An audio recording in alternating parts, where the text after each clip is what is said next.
또 하나 중요한 게 바로 이틀 뒤면은 우리 수능 대학 수학 능력 시험이 이틀 뒤면은 치러집니다. 11월 14일 목요일에 시행이 되죠. 대다수 수험생들이 초, 중, 고 12년 동안 공부한 결과를 어찌 보면 그 하루, 단 하루의 평가를 받게 되는 거죠. 학생 수는 줄어도 사교육비는 역대 최대를 기록을 하고 있고 공교육을 강화하겠다라는 정책은 메아리처럼 그냥 맴맴 도는 것 같고 우리 교육은 이대로 괜찮을지 같이 한번 진단해 보시죠. 경쟁교육은 야만이다의 저자이기도 한 중앙대학교 도가동문학과 김누리 교수와 함께하십니다. 교수님 안녕하세요. 예, 안녕하세요. 교수님이 이제 도가동문학과 전공이신데 교육 전반적으로 이제 관심을 가지시고 쓴소리도 하시는 거죠. 예, 뭐 전반적으로라고까지는 아니겠지만 네. 어쨌든 지금 한국 교육이 참 문제가 많다 하는 부분에 대해서 목소리를 내고 있죠. 예. 어떻게 그 교육 개혁 자체에 관심을 갖게 되셨나요? 어떤 뭐 계기가 있었나요?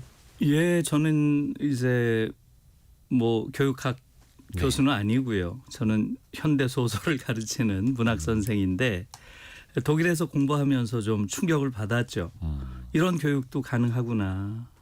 결국 이런 교육이 독일이라는 사회를 이렇게 성숙한 사회로 만들었구나. 네. 그걸 보면서 지금 한국 사회가 이렇게 야만적인 사회가 되어가는 것은 그 근본 원인에 교육이 있다. 이렇게 생각한 거죠. 야만적이기까지 예.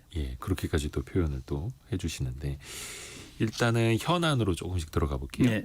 이번 수능에서 약 52만 명이 시험을 본다고 합니다. 그런데 두 번 이상 응시하는 이른바 N수생 30% 역대 최고치라고 하고요. 어떻게 보면은 수능 한 번 잘 보면은 인생이 달라질 수 있는 거기에 또 운명을 걸 수밖에 없는 이게 또 현실이지 않습니까? 일단 이것 자체는 어떻게 보십니까? 단 하루 만에 12년간 공부한 걸 평가를 받는다는 것 자체에 그래서 제가 야만적이라고 한 거죠. 이런 야만이 어디 있어요? 사실은 있을 수 없는 이야기죠. 그러니까 어느 나라에서나 보통 10번의 기회가 지어준다고 해요.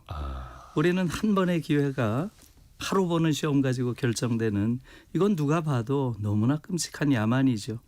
그것뿐만 아니고요. 52만 명이 본다고 했잖아요. 52만 명이. 네. 1등부터 52만 등까지 줄을 세워요. 세상에 이런 시험이 어디 있어요?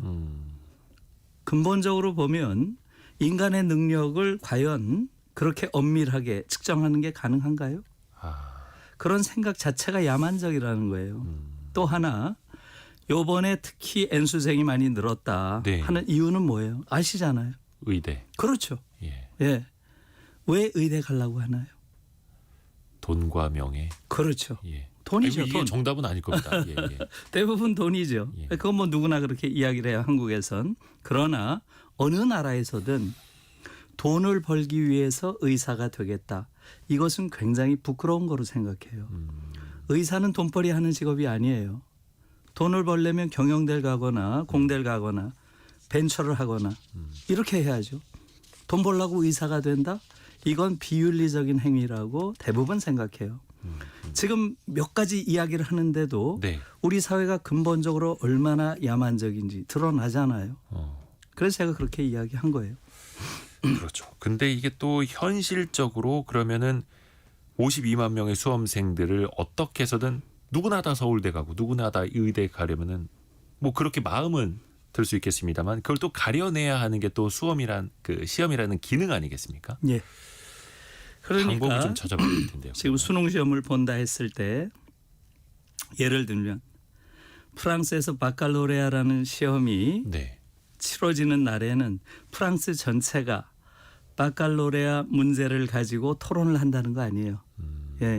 그리고 그 문제는 굉장히 많은 철학적 성찰이 필요한 문제라는 거죠. 한국에서 시험을 보는데 시험 문제의 내용에 대해서 이야기가 나온 적이 있나요? 뭐 가끔 이제 문제가 잘못 나왔다 이런 경우에나 있지 아예 내용에는 관심 없어요. 오로지 시험이 치러지고 나면 그 다음날 문제가 되는 건 뭐예요? 변별력이에요. 변별력. 변별력이 있었냐 없었냐. 너무 쉬웠네 어려웠네. 그렇죠. 맨 그 얘기만 하고 있어요. 그게 무슨 이야기인가요? 내용엔 관심이 없고 수단에만 관심이 있는 거예요. 수단과 목적이 완전히 전도된 뒤집힌 이게 야만 아닌가요? 결국은 교육의 목적은 변별력을 만드는 게 아니죠. 아이들을 성숙한 인간으로 만드는 것이죠. 거기 관심이 없어요. 그냥 줄 세워서 어느 놈이 몇 등인가 여기에만 관심이 있어요. 이게 야만 아니고 뭡니까?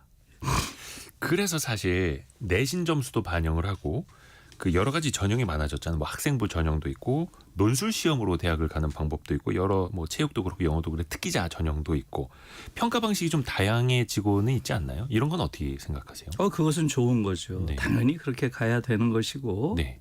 아이들의 다양성에 맞춰서 평가의 다양성도 거기에 조응해야죠. 그것은 당연히 이루어져야 될 일이고요. 그런데 지금 한국의 경우는 어떤 형태의 교육 개혁도 실패할 수밖에 없어요. 왜 그렇겠어요? 해방 이후 지금까지 수많은 교육 개혁의 시도가 없었던 게 아니죠. 네. 그런데 성공한 적이 없잖아요. 왜 그럴까요? 모든 교육 개혁은 결국은 입시 개혁으로 끝납니다. 네. 입시 방법을 바꾸는 거예요. 그렇기 때문에 입시 방법을 또 바꾸면 어떻게 돼요? 한국 사회 기득권들은 가장 발빠르게 그 새로운 방법에 적응합니다. 그러니까 계속 똑같은 문제가 반복되는 거예요. 그래서 저는 그 처방은 하나밖에 없다. 입시를 없애는 것이다. 아예요. 그렇죠. 그러니까 입시 방법을 바꾸면 그 달라진 입시에 또 적응을 하거나 그렇죠. 항상 기득권들이 먼저 적응하죠. 예. 또 그것도 이제 뭐 학원이나 사교육 방식으로 그렇죠. 적응을 하니. 예. 근데 입시 자체를 없앨 수가 있나요? 입시를 지금 하는 나라가 별로 없어요. 유럽은 입시, 대학 입시라는 게 아예 없어요. 그러니까 들어가는 건 쉽고 졸업이 어렵고. 그렇죠. 고등학교 졸업 시험만 보는 거예요. 독일에서는 그걸 아비투어라고 하고요. 네. 프랑스는 잘 알다시피 바칼로레아라고 하는 거죠. 그것은 90% 이상이 다 붙어요. 일종의 자격 시험이죠. 대학에서 공부할 최소한의 자격과 역량이 있는가 이것을 보는 거죠. 근데 그 예. 수학 능력 시험이라는 뜻이 원래 그것 아닙니까? 예. 학습을 이제 받을 사실은 그런 능력이 있는가를 가리는 걸 또 시험으로 치는 거. 그렇죠. 예. 그러면 이러한 입시라는 개념이 어떻게 보면 우리나라에서 뭐 이렇게 또 크게 와닿는 걸까요? 제도적으로. 그러니까 지금 이런 류의 입시를 우리는 미국적 입시에 많이 영향을 받은 게 사실이죠.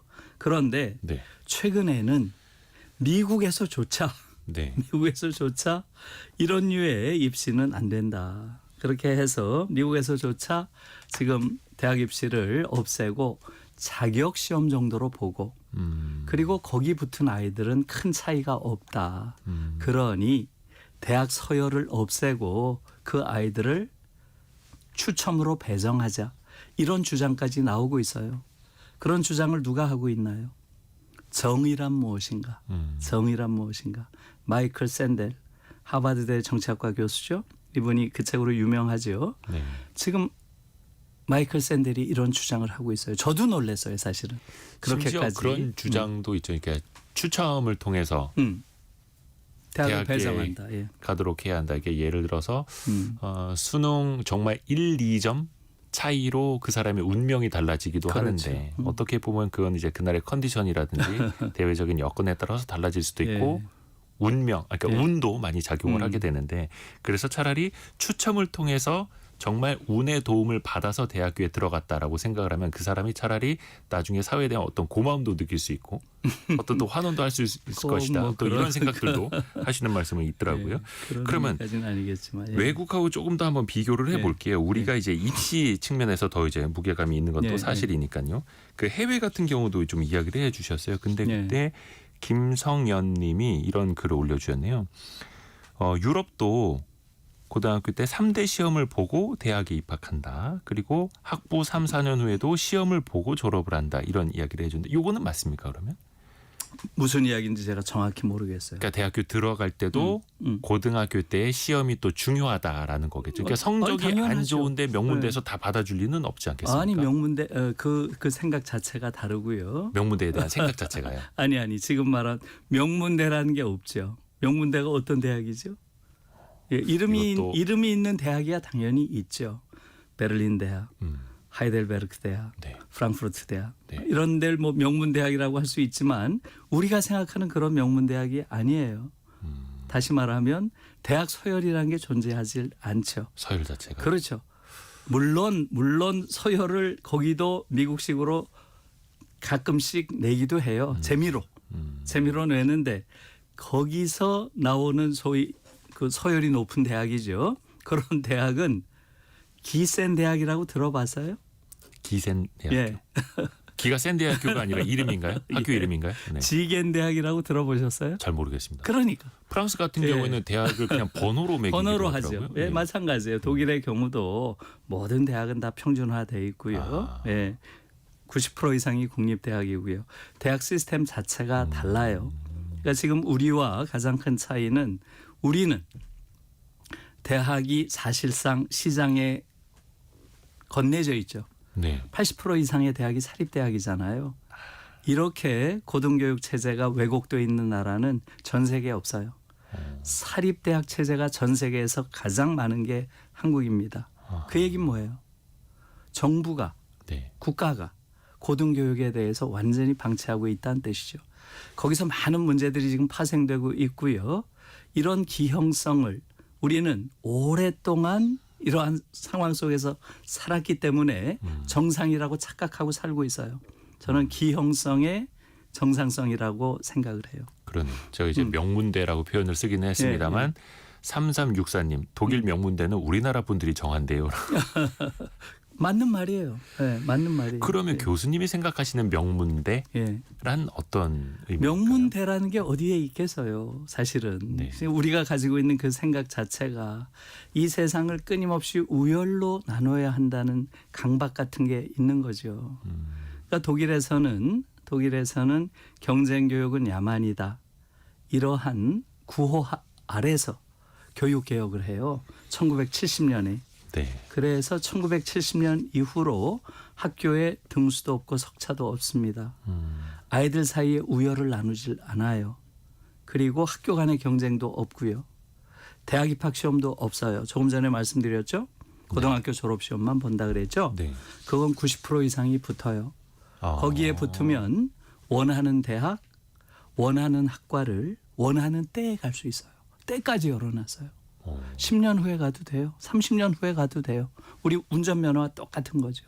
예를 들어서 고등학교 졸업하면서 일정 수준의 학력만 된다라고 하면 그렇죠. 학업 능력만 된다 하면 그렇죠. 그 다음에는 모든 자유를 열어놓은 거죠. 원하는 대학, 원하는 학과, 원하는 때. 왜 이렇게 했겠어요? 최대한 아이들에게 많은 기회를 열어줘야 네.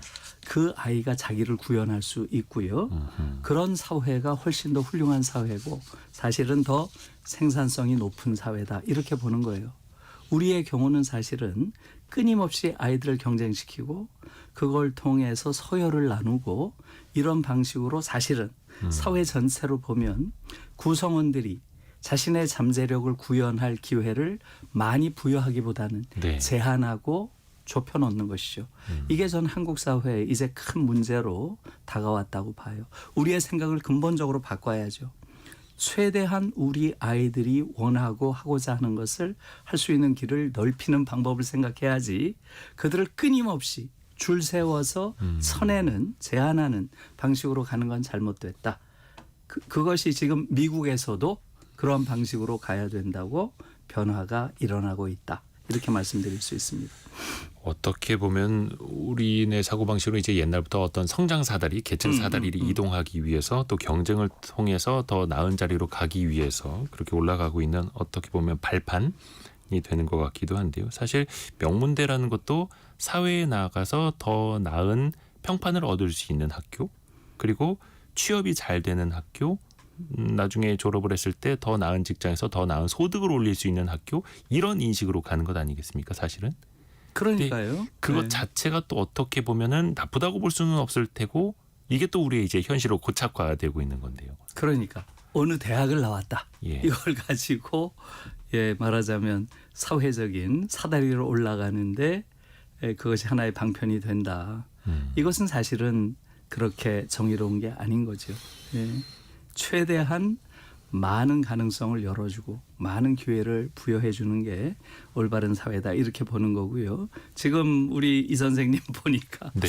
제 이야기가 도저히 잘 납득이 안 되는 것 같아요. 그래서 제가 한마디만 더 말씀드릴게요. 지금 그 부분이 조금 이해가 안 가실 거예요. 왜 경쟁을 이렇게 야만으로 볼까? 이것은 특히 경쟁 자체를. 경쟁 자체를 그렇죠. 그것도 어떻게 좀 보면 이게 이상하죠. 개개인의 선택이 모여서 시스템이 됐을 수도 그렇죠. 있으니까요. 예. 특히 경제 전문가이신 관점에서 보면 예. 더 낯설고 어색할 수 있잖아요. 경쟁도 좋은 면이 당연히 있는데 경쟁을 왜 야만이라고까지 했을까?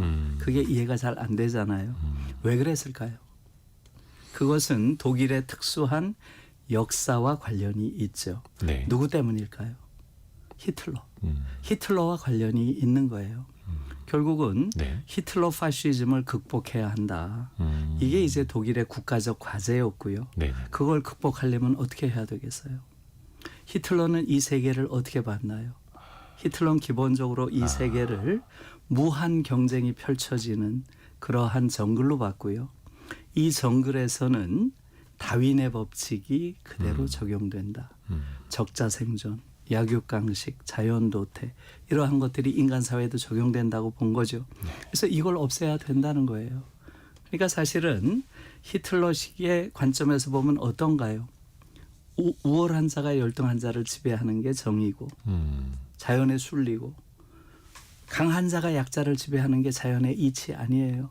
자연만 놓고 예, 보면. 그렇죠. 예, 그래서 우월한 게르만족이 저 열등한 유태족을 우리가 지배하고 학대하고 더러 학살했기로서니 뭘 그렇게 잘못했냐 이렇게 주장하는 거 아니었나요? 그게 파시즘. 그렇죠. 그게 파시즘이죠. 네. 지금 잘 생각해 보세요. 파시즘의 핵심 논리는 세 가지예요. 첫째, 경쟁. 이 세계를 무한 경쟁의 정글로 본다. 둘째, 우열. 끊임없이 우열을 나눠요. 두 사람만 모이면 우열을 나눕니다. 그렇죠. 셋째, 이 세계의 질서는 지배 질서라는 거예요. 지배와 복종. 우월한 놈이 지배하는 게 이 세계의 질서다. 잘 생각해 보세요. 경쟁, 우열, 지배. 지금 한국 교육에서 12년 교육받으면 파시스트가 될까요? 민주주의자가 될까요? 이게 지금 한국 교육의 핵심 문제예요. 더 우열을 나누려고, 그렇죠. 계층을 나누려고 하겠죠. 지금 우리의 경우는 이러한 우리가 아주 정상적인 교육이라고 부르는 것 자체가 병들어 있는 거죠. 파시스트를 키우는 교육이라는 거예요. 이게 문제예요. 그래서 저는 이것을 정상성의 병리성이라고 부릅니다. 한국 교육 어딘가에 결함이 있어서 문제가 아니에요. 우리가 정상으로 부르는 바로 그것이 우리 아이들을 파시스트로 키운다는 거죠. 저는 그걸 바꿔야 된다는 게 제가 쓴 책의 핵심입니다. 아주 근본적인 문제 제기죠. 어느 정도의 적당한 경쟁은 필요하겠지만 그게 그 이상으로 넘어가 버려서 인간의 우열을 계속 가리게 되는 그게 또 어떻게 보면 우리 몸속에 그냥 체득이 되어버린 것 같습니다. 수십 그렇죠. 년 동안. 예, 맞습니다. 체득이 된 겁니다. 근데 이제 독일의 경우에는 그 파시즘을 씻어내기 위해서 교육 제도 자체를 그렇게 형성을 좀 해온 걸 그렇죠. 테고요. 1970년부터 벌써 50년이 넘었어요. 근데 어떻게 보면 우리는 또 빠른 성장을 위해서 지금의 교육 시스템을 만든 것일 수도 있을 테고요. 근데 지금은 이제는 좀 바꿔야 할 때다 예. 말씀을 해주시는 걸 테고요. 우리가 흔히들 이제 왜 우리나라에서는 기초 학문, 기초 과학이 약할까? 이번에도 뭐 노벨 문학상 수상이라는 쾌거는 있었습니다만 어떤 과학적인 측면에서는 기초 과학에서는 아직까지 노벨상 수상은 없었지 않습니까? 그것도 어떻게 보면은 교육 자체에서부터 비롯된다 이렇게 볼 수도 있을까요? 교수님은 어떻게 맞죠. 생각하세요? 네, 아주 정확한 말씀이고요. 네. 사실 부끄러운 거죠. 지금 우리처럼 이제 선진국에 진입한 나라 중에서 학문 분야 노벨상이 하나도 없는 이런 나라는 없어요. 지금 일본이 학문 분야 노벨상이 몇 명인가요? 거의 정말 셀 수 없이 많죠. 예. 28명입니다. 예. 교토 대학에서만 8명이에요. 한 대학에서만. 네. 지금 사실은 저는 한국은 당분간 학문 분야 노벨상이 나오기 어려운 나라입니다. 왜 그렇겠어요? 학문 수준이 너무 떨어지는 거죠. 왜 떨어질까요? 지금 내일 모레 보죠? 수능 시험. 그 수능 시험 문제를 한번 보세요. 지금 주요 국가 중에서 한국 같은 이런 문제를 시험 문제라고 내는 나라가 어디 있어요? 한국만 유일하게 주요 국가 중에서 유일하게 기계가 채점을 해요. 기계가. OMR 카드. 그렇죠. 난 그걸 보고서 다른 나라는 예? 그렇게 안 합니까? 그렇게 한 나라가 어디 있어요? 그래요? 어떻게 기계가 채점할 수가 있어요? 그거야말로 야만적인 평가 방식인 거죠. 기계가 채점한다는 얘기가 뭐겠어요? 정답이 정해져 있다. 이러한 시험은 인간이 잘 볼까요? 컴퓨터가 잘 볼까요? 컴퓨터와 인간이 시합을 하면 누가 이기겠어요? 컴퓨터는 다 만점 맞을 거예요. 그러면 후진 컴퓨터를 기르는 게 우리 교육의 목표예요? 이건 아주 근원적인 문제예요. 어느 나라에서든 이게 뭐냐 이렇게 묻는 그런 시험 보는 나라 없어요. 정답. 이거에 대한 너의 생각은 뭐냐 이렇게 물어요. 너의 생각은 뭐냐. 우린 너의 생각은 관심 없어요. 그렇죠. 이게 지금 한국 교육의 핵심적인 문제예요. 다시 말하면 불필요한 지식들, 죽은 지식들을 머릿속에 많이 쳐넣는 걸 좋은 교육이라고 착각하고 있어요. 그런 지식은 오히려 안 가지고 있는 게 나을 수도 있어요. 그게 오히려 창의적인 인간을 만들 수도 있어요. 스스로 사유하는 능력을 길러주는 것. 이게 가장 중요한 교육인데 한국 교육을 받으면 스스로 사유하는 능력을 잃게 돼요. 이게 문제입니다. 그래서 노벨상이 안 나오는 거예요. 그러니까 사실 깊이 있는 생각을 하고 사유하기보다는 옳은 정답을 빠르게 찍는 방법을 배우는 게 어떻게 보면 이제 시험의 기술인 그렇죠. 거죠. 그래서 학원 가면 선생님들도 이러이러할 때는 빨리 넘어가는 게 낫고 뭐 이런 식으로 이제 기술도 예, 그래서 가르치는데. 제가 하나만 사례를 들어볼게요. 예. 독일의 경우는 아까 아비투어라 그랬죠. 고등학교 졸업시험. 그 시험의 역사 문제가 이렇게 나와요. 이것은 네. 요셉 괴벨스가 1933년 독일 언론인 협회에서 한 연설문이다. 비판적으로 분석하라. 그러고 300분을 줘요. 300분. 예. 예? 한 문제요. 한 문제 300분을 줘요. 5시간이죠. 5시간. 예? 우리처럼 아이들에게 그 짧은 시간을 주고 그 정신없이 쓰게 하는 이건 그야말로 정신병적 시험이죠. 예? 아이들이 어떻게 온전한 아이들이 되겠어요? 사유할 시간이 없어요. 그렇죠. 문제 푸는 기계죠. 기계죠. 아이들을 아주 정신병적 상태로 몰아가고 있어요. 저는 정말로 너무 어처구니 없다고 생각합니다. 근데 이제 사실 저도 많은 부분 이제 공감을 하고 네. 많은 청취자분들도 공감을 합니다만 어떻게 보면은 이게 현실과 이상 사이에서 이게 더 많이 고민이 되는 거기도 합니다. 근데 다만 이걸 우리가 바꿀 수 있을 것이냐도 이제 뒷부분에 조금 질문을 드릴게요. 하나하나 한번 따져볼게요. 결국은 그래서 정답 맞히는 기계가 잘 되려면 높은 점수를 받으려면 결국 또 이제 사교육으로 또 의지할 수밖에 없는 거고 지금 이제 학령 인구는 줄어든다고는 합니다만 사교육비는 늘 사상 최고치 행진을 하고 있지 않습니까? 이거를 고리를 끊어낼 수 있을까요? 이제는 이런 교육을 이제 그만해야죠. 이것은 우리 아이들을 불행하게 하고요. 예. 또 우리 사회를 병들게 하고요. 심지어 우리나라가 소멸하게 하는 요인이기도 해요. 많은 그 제 제자들이 네. 저는 이제 동문학 선생이니까 대학원 제자들이 대부분 여학생들이에요. 제가 아이들을 낳을 것이냐 이런 네. 요즘에 하도 출생률 문제 이야기하니까 그렇게 물어보면 네. 아이를 낳겠다는 아이들이 거의 없어요. 정말 놀라워요. 충격적이에요. 그래서 왜 아이를 안 낳으려고 하냐. 그러면 이렇게 얘기합니다. 이 지옥 속에 내 아이를 쳐넣을 자신이 없어요. 학교 다닐 때 행복했던 기억이 없어요. 결국은 부모 입장에서 봤을 때 한국 교육의 이런 끔찍한 지옥과 같은 상태, 전쟁터의 상태, 이것이 한국의 출생률 저하의 아주 근본적인 원인이라는 걸 제가 아이들과 대화하면서 배웠어요. 그렇기 때문에 이제 이 교육 문제를 바꾸지 않으면 대한민국의 존속 자체가 불가능한 상황까지 갈 수 있다. 전 그렇게 심각한 문제로 보고 있습니다. 최윤영님이 교수님 너무 시원시원하시네요라고 보내셨고 중앙대 김누리 교수님과 함께하고 있고요. 3447님은 부모가 직장에서 돌아올 때까지 교육이 필요하기 때문에 사교육이 필요하기도 합니다. 그러면서 또 이제 유유 이렇게 슬픈 이모티콘 보내주셨는데 이게 또 현실. 그렇죠. 어떻게 보면 보육의 영역도 또 있는 거긴 한데 그러면 결국 돌고 돌고 돌아서 어느 정부에서나 어느 선거에서나 늘 나오는 게 공교육 강화입니다. 공교육을 강화하겠다. 네. 수능도 뭐 EBS나 이런 교과서 내에서 출제하도록 하겠다라고 네. 이야기를 하는데 그 이야기가 늘 반복되는 거 보면 그게 또 잘 안 지켜지는 것 같기도 하고요. 그러니까요. 예. 그것은 그런 기술적인 방식으로 네. 개혁할 수 있는 게 아니에요. 제가 아주 근본적인 문제라고 말씀드렸잖아요. 네. 예, 그래서 이것은 왜 이렇게 사교육이 심각한가 여기에 대해서 봐야 되겠죠. 지금 우리나라는 경쟁교육이 심하다 하는 거 알고 있잖아요. 네네네. 그런데 어느 정도 심할까요? 어느 정도? 많은 비교하는 지표들이 나와 있어요. 그걸 보면 한국은 전 세계에서 경쟁교육이 가장 심해요. 가장. 그냥 적당히 심한 게 아니고요. 그래서 그중에서 우리 KDI 한국개발연구원이 있죠. 우리로선 가장 신뢰할 만한 기구죠. 네. 거기서 한 연구 조사가 좀 충격적이에요. 한국, 중국, 미국, 일본 네. 이 네 나라 대학생 1,000명에게 물은 거예요. 네. 여러분들에게 고등학교 시절은 무엇이었습니까? 함께하는 광장이었냐?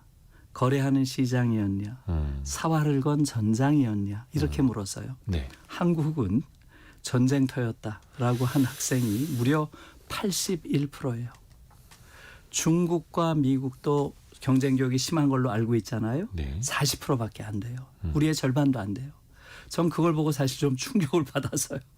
저는 중국이 우리보다 더 심하지 않을까 이렇게 막연히 생각했는데 아니에요. 우리가 2배 이상 심하다고 하는 건 충격이죠.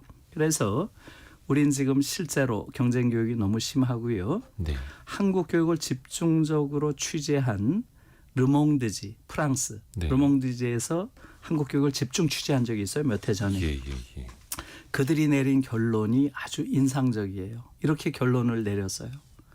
한국의 학생들은 전 세계에서 가장 불행한 아이들이다. 왜냐하면 한국의 교육은 가장 경쟁적이고 가장 고통을 주는 교육이기 때문이다. 이래서요. 이런 교육을 언제까지 할 거예요? 이제는 그만해야 돼요. 우리 아이들도 존엄한 인간이고 청소년기, 아동기의 행복을 경험할 권리가 있어요. 그리고 그걸 경험해야 성인이 돼서도 성숙한 인간이 되는 것이고요. 또 남의 행복을 위해서 일할 수 있는 그러한 인간이 되는 것이죠. 그렇죠. 그래서 사실 이 교육의 현실이 좀 바뀌었으면 좋겠다라는 생각들은 많은 분들이 하실 거예요. 그렇죠. 지금 뭐 5622님도 우리나라 학업 아이들이 너무 힘들어해요 이런 의견도 주셨고 아이들이 힘들어하고 있고 이 경쟁 구도 좀 벗어났으면 좋겠고 제도도 바뀌었으면 좋겠고 생각들은 다 하거든요. 그렇죠. 심지어 그 서태지와 아이들의 교실이데아라는 노래가 나온 게 90년대 중반이었을 겁니다. 맞습니다. 예. 그러면서 모든 걸 지금 한번 바꿔보자라고 했는데 뭐 그냥 그 현실 속에 더 있는 거고 경쟁은 더 심화되는 거고. 악화됐죠. 예. 이거를 그러면 이 현실을 왜 못 바꾼다고 보세요? 왜 바꾸질 못한다고 보세요? 가장 중요한 원인은 결국은 우리의 생각에 있어요. 우리 스스로가 잘못된 생각을 가지고 있기 때문에 바꿀 수 없는 거죠. 그래서 저는 이것을 이데올로기 때문이다 이렇게 불러요. 이데올로기. 우리가 이데올로기란 말 많이 하죠. 네. 이데올로기가 뭔가요? 지배적인 관념 체계죠. 지배적인 관념 체계. 지배적인 잘못된 관념 체계. 이것을 이데올로기라고 하는데요. 한국은 경쟁 이데올로기가 너무 강하게 지배하고 있는 나라고요. 이 경쟁 이데올로기가 능력주의 이데올로기 또 공정 이데올로기에 의해서 네. 떠받쳐지고 있어요. 네네. 이 세 개의 이데올로기가 강력한 야만의 트라이앵글을 이루고 있다. 저는 그렇게 주장하고 있어요. 이 말하자면 경쟁 이데올로기가 경쟁의 결과는 능력주의 이데올로기로 정당화되고 경쟁의 과정은 공정 이데올로기로 합리화돼요. 이 세 개가 얽혀 있어 가지고 한국 사회의 강고한 그러한 야만의 삼각체제를 구성하고 있다 하는 게 제 주장입니다. 이것은 지금 방송에서 제가 설명할 수가 없어요. 복잡한 이야기라서. 네네네. 그러나 간단히만 제가 조금 설명을 하자면 이렇습니다. 경쟁이라는 게 어느 정도 불가피한 건 사실이죠. 그러나 경쟁만 있는 것은 사회가 아니라 정글이죠. 다른 사람과 함께 살아야죠. 조금 못난 사람도 같이 살아야죠. 승자가 독식해서는 안 되죠. 모든 인간이 각자 도생하는 건 사회가 아니라 정글이죠. 능력주의 중요하죠. 능력에 따라서 부와 권력이 분배돼야죠. 그것은 맞죠. 그러나 능력이 뭔가요? 사실상 능력은 한국 사회에선 학력이죠. 어느 대학 나왔냐? 이걸로 따집니다, 주로. 네. 그렇죠? 그런데 어느 대학 소위 스카이 나왔다. 그 학생들이 정말 똑똑한가요? 아니면 부모가 부자인가요? 그건 지금 다 드러나고 있어요. 부모가 부자일수록 좋은 대학 간다. 이건 이미 다 나와 있는 거죠. 네. 그럼 그게 능력 맞아요? 그다음에 공정도 마찬가지예요. 공정은 당연히 불공정이나 특권보다 중요한 가치죠. 그러나 공정은 이념이 아니에요. 그건 당연히 지켜야 될 규범이죠. 규범. 자유평등 박애 이런 게 이념이에요. 공정을 그런 데서 내세우는 거 봤어요? 공정은 불공정과 특권과 싸우는 중요한 개념적 도구이긴 하지만 사실 한국에서는 불평등을 정당화하고 차별을 정당화하는 도구로 쓰이고 있어요. 그렇죠.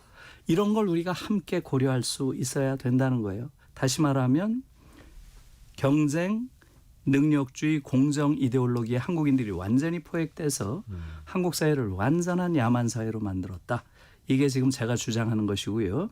이걸 깨기 위해서는 이 야만의 트라이앵글에 대한 성찰이 필요하다. 이런 얘기입니다. 이게 사실 그 근본적인 그 말씀에는 아마 이견이 거의 없을 겁니다. 공감들은 하는데 이 현실의 굴레를 벗어날 수 없는 게 어떻게 보면 더 괴로운 거죠. 그 이승표님이 대한민국의 아이들은 불행하다는 말에 눈물이 납니다. 눈물이 흐르네요. 이렇게까지 보내주셨고요. 8303님 지난해 5학년 외손자가 딸의 일 때문에 외국으로 나갔는데 손자가 말하기를 할머니 여기는 천국이에요. 학원도 없고 친구들도 다 착하고 따돌림 없다고 하네요. 예. 3364님은 저는 어제 고등학교 안 다니겠다고 하는 아이를 설득하느라 시간을 많이 보냈어요. 학교 가는 게 행복하질 않대요. 라고. 그렇죠. 또 학교 가면은 옆자리에 앉은 친구가 경쟁자고 끝없이 또 경쟁을 해야 하고. 근데 이 현실 속에서 이걸 또 누구도 바꾸지는 못하고. 물론 이제 백년지 대계라고는 합니다만 앞에서도 지적을 해 주신 것처럼 어떤 미시적인 제도 개선, 시험 방법 개선은 늘 나옵니다만 큰 틀에서 입시 제도 자체를 뜯어고칩시다라고 하기에는 너무 거대한 일이 되어버리잖아요. 아니죠. 입시 제도를 뜯어고쳐서는 안 되고요. 예. 입시 제도를 없애야 된다니까요. 그러면 이제 더 너무나 거대한 일이 아니요, 거대한 되어버리는데. 일이 아니에요. 그래서 그래요? 예. 교육혁명이 필요하다는 것이죠. 그러니까 이 교육은 지금 단순히 교육만의 문제가 아니에요. 대한민국이란 나라를 망하게 하고 있는 가장 중요한 요인이 저는 교육이라고 봐요. 지금 한국 사회를 한번 보세요.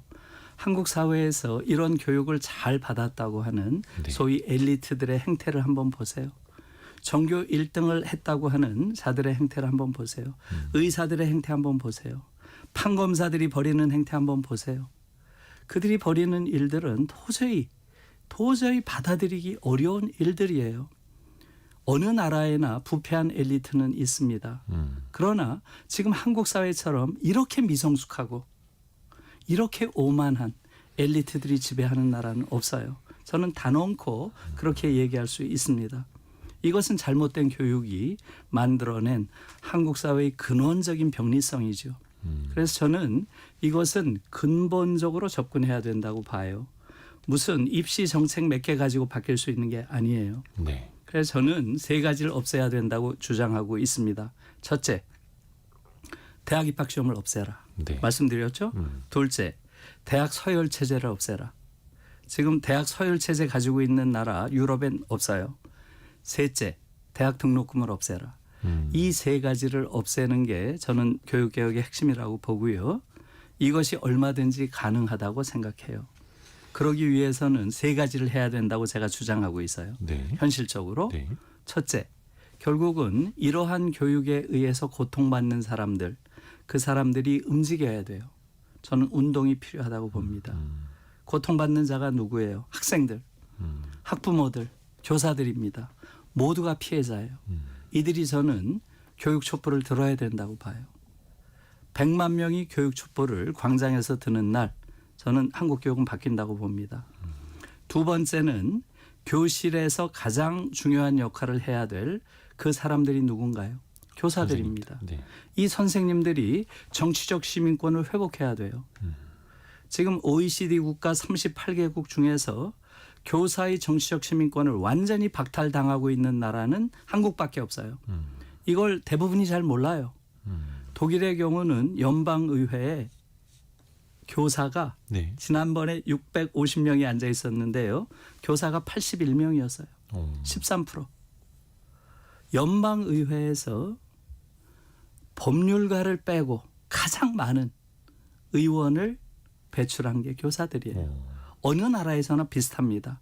그러나 한국은 여의도의 제로예요. 제로. 교사들은 아예 국회의원이 못 돼요. 교사분들이 정치적 발언을 해도 난리가 나죠. 교사들이 정치적 발언을 어디서 하느냐가 문제인 거죠. 교실에서는 당연히 하면 안 되죠. 아하. 그러나 교실 밖에서 광장에서는 당연히 하나의 시민이죠. 교사에게서만 왜 정치적 시민권을 박탈하죠? 있을 수 없는 얘기죠. 거기에 대한 생각 바꿔야 되고요. 세 번째는 저는 이제 다음번 대통령 선거 때는 교육 대통령을 뽑아야 된다고 봐요. 그 정도로 교육이 중요해졌어요. 우리가 민주화가 절실할 때 민주화 대통령을 뽑았죠. 지역 감정을 없애는 게 절실할 때 지역 감정을 깨겠다는 사람을 대통령으로 뽑았어요. 이제 우리 아이들을 살리겠다.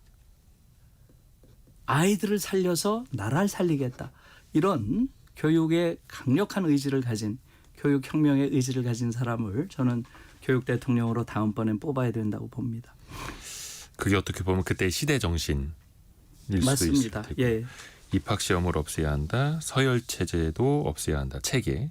그리고 등록금도 없애야 된다. 어떻게 보면 이제 공교육 강화일 수도 있겠고 선생님들의 정치적 시민권도 회복을 해야 된다. 여러 가지 이제 방법적인 말씀까지도 해주셨습니다. 벌써 시간이 다 됐네요. 예. 백년지 대계의 한 30여 분 함께했습니다. 중앙대 김누리 교수와 함께했습니다. 고맙습니다, 교수님. 예, 고맙습니다. 감사합니다. 예. 라디오 정보센터 다녀옵니다.